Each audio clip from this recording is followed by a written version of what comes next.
You're about to be shocked at how fishy this FTX bankruptcy is looking. It just got really deep, and I'm not even talking about Sam Bankman-Fried. There's new details around the lawyers who are handling the bankruptcy, and it's raising a lot of questions. I'm gonna have to do two parts on this one. Remember when John J. Ray took over as new CEO of FTX? All you would hear about is how he handled the Enron bankruptcy. But the big question I had is, who appointed him? Who would decide for a company who handles a bankruptcy? Well, that would be the board of directors. Well, let's see what John J. Ray III said himself about FTX's board of directors. Was there a group-level board of directors overseeing the entirety of FTX? No, there was not. Would you agree that it's a bad decision for a complex firm like FTX to not have a top-level board of directors? Yes. So that alone shows us it wasn't a board of directors that appointed him because FTX didn't have one, according to his own words. So who appointed John J. Ray to take over this bankruptcy? Ever since the original filing, I've been searching the web harder than this, and I could not find any answers. Well, it looks like finally we have some. This thing is looking more like a hostile takeover than a bankruptcy. And no, it's not exactly that, but you'll see what I mean. The bankruptcy filing did show us what John J. Ray III was going to be paid, as well as the other lawyers that he selected to join as executives. Mr. Ray will be paid $1,300 an hour, was already owed $20,000, and had a $200,000 retainer. I would imagine that $20,000 was for the work he had already done on the bankruptcy proceeding prior to it actually being filed in the court in Delaware. On top of that, he appointed RLKS. Now that's a nice little chunk of change to be paid out, but was said to be likely in line with the billable hours. That's a question for a lawyer. This is a place where I do have to give it to Kevin O'Leary. He was right about this one thing. From the people doing the bankruptcy, I would like total transparency on the fees they're charging. I want a website set up that gives us that information. We know who's getting paid, why, and when.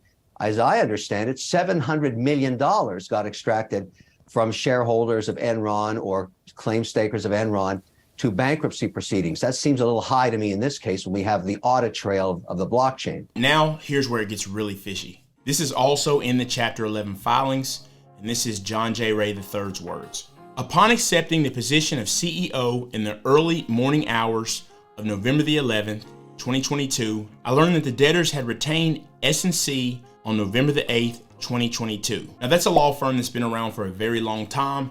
That is Sullivan and Cromwell. They were retained to assist in the contingency planning, which includes preparation for potential Chapter 11 filings. So John J. Ray III goes on to say that because of the circumstances, he did want to retain the services of S&C, Sullivan and Cromwell.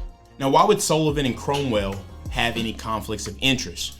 I want you to remember when they say debtors, they're talking about FTX and others who had invested in it or lost money. Good morning, Scott. There's a lot of money on the line here in Wilmington, Delaware this morning. We saw this dramatic late filing yesterday by FTX's former compliance officer alleging conflicts of interest and wrongdoing by Sullivan and Cromwell. That's the law firm that's now representing FTX during this bankruptcy proceeding. In a 17-page document, Daniel Friedberg alleges that Sullivan and Cromwell overbilled FTX by millions of dollars, manipulated the bankruptcy filing to generate fees for the firm, made knowingly false statements, and aided and abetted securities fraud. He also alleges that Sullivan and Cromwell installed John Ray as the new CEO of the firm in order to have a supporter who was leading the company. I'm not saying Dan Friedberg, who was mentioned in the clip, is the beacon of truth. He was wrapped up in a whole nother scandal, but I'm telling you, the pieces of this puzzle seem to be fitting together really well. So then you're thinking, well, who hired Sullivan and Cromwell? Well, that would be Ryan Miller. So you had Ryan Miller, who used to be a partner and worked for Sullivan and Cromwell for 8 years, go and retain Sullivan and Cromwell to handle bankruptcy matters. Ryan Miller was the actual hired legal counsel for FTX at the time the bankruptcy went down. Sullivan and Cromwell then go and hire John J. Ray III to handle the bankruptcy. Then we have John J. Ray III who files a motion to retain Sullivan and Cromwell throughout the remainder of the bankruptcy proceedings, irregardless of the fact that Sullivan and Cromwell had been working for FTX and Sam Bankman-Fried, and had done so and collected what they disclosed as much as $8.5 million since 2021, and there's also reports that say it was as much as $20.5 million.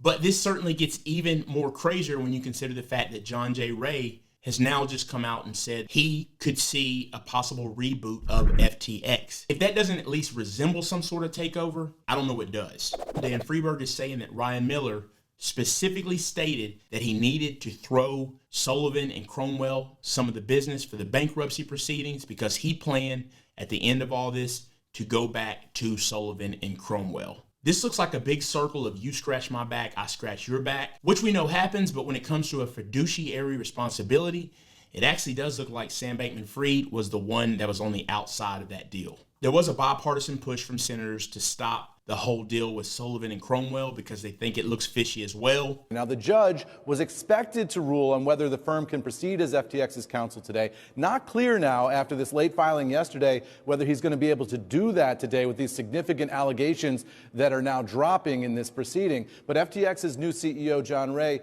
did support Sullivan and Cromwell in a filing of his own this week, saying the firm has played an integral role post-bankruptcy in helping recover money for customers. Now, other filings that were made this week reveal the pay scale for Sullivan and Cromwell attorneys who are working on this bankruptcy, showing 4 attorneys are billing more than $1,000 an hour, and 3 of them are billing more than $2,000 an hour in this process. All of this comes after a day in which Ray said he's open to the idea of reopening the FTX.com crypto exchange, telling the Wall Street Journal yesterday that everything is on the table. Before I could even get this finished, edited, and posted, it looks as if the judge, in spite of all the information, has made a decision. And he has approved Sullivan and Cromwell to proceed on this bankruptcy filing. If you don't know what these 2 left shoes right here mean, you can ask me in the comments. Look, if you want the real scoop on what's going on, not just headlines with this FTX ordeal, you need to check out Wall Street on Parade. It's not an advertisement. I just happened to notice they're asking questions that other people won't.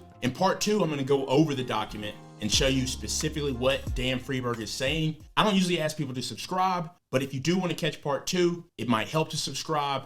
If nothing else, hit the like button and comment.